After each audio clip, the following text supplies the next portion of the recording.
Chers amis, en Belgique, d'où je vous parle, il y a quelques jours un petit événement qui a fait un peu parler de lui. C'est un spectacle de théâtre qui, pour dénoncer le sort des femmes, détourne l'image de la Vierge Marie.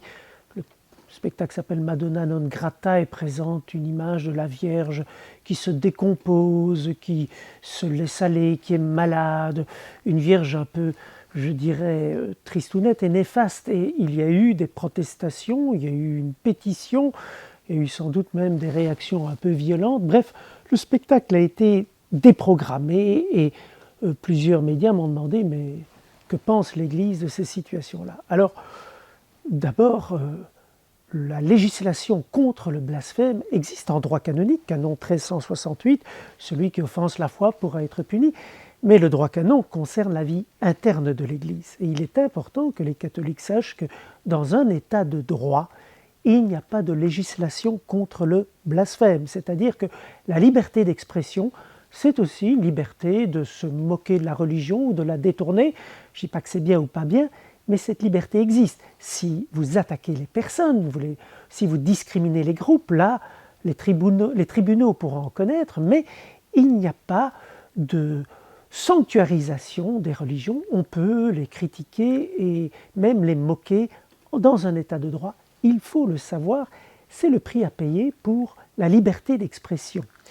Ceci étant dit, est-ce qu'il est malin de critiquer la religion en démocratie? Bonne question. Je crois qu'il y a des critiques justifiées. Abus sexuels dans l'Église, il y a eu des critiques. Risque de fondamentalisme dans l'islam, je crois que ça doit être dénoncé. Risque de confusion entre judaïsme et sionisme, il faut le dire. Même risque d'anticléricalisme rabbique chez des athées et des agnostiques, il faut le dire. C'est le débat démocratique, il faut pouvoir le dénoncer. De l'autre côté, il y a parfois des plaisanteries, bon enfant, que tout le monde doit pouvoir laisser passer. Le Christ lui-même avait le sens de l'humour. Ce qui n'est, à mon avis, pas approprié, c'est se moquer gratuitement de ce qui est saint pour d'autres. Si vous vous moquez de ce qui est précieux pour un autre, eh bien, qui sème le vent récolte la tempête. Et une intellectuelle athée me disait « Mais pourquoi est-ce que je ne pourrais pas me moquer de toutes ces croyances débiles ?» Je lui disais « Si demain je fais une pièce de théâtre qui se moque des athées et qui quelque part se moque de l'initiation maçonnique, je crois que j'aurai des protestations aussi. » Je pense que le vivre ensemble implique un respect. Sinon, vous avez le droit de parir, vous avez le droit de protester, même d'être en colère, mais jamais d'être violent. À l'époque des attentats de Charlie Hebdo, moi qui n'aime pas du tout Charlie Hebdo, j'ai dit « je suis Charlie ». Je n'aime pas cet humour grivois, potache, mais certains catholiques m'ont dit « mais enfin, nous, on n'est pas Charlie ». Moi, j'ai dit « je suis Charlie » parce que la violence n'a jamais de prise dans une société. Et surtout, être violent au nom de Dieu, c'est le suprême blasphème. Dieu, il n'a pas besoin qu'on se batte pour lui. Dieu est Dieu.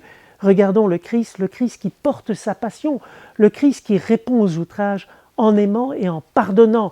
Alors oui, on peut dire qu'on n'est pas d'accord, mais être violent, c'est confondre le Dieu d'amour avec un tyran falot qui voudrait qu'on le venge. Ça, c'est le vrai blasphème. Alors oui, soyons respectueux les uns des autres, reconnaissons que chacun a le droit de s'exprimer, mais qu'il y a aussi le respect de l'autre, mais jamais de violence. C'était mon message, en particulier en ce temps qui nous conduit vers Pâques. Bonne journée à chacun.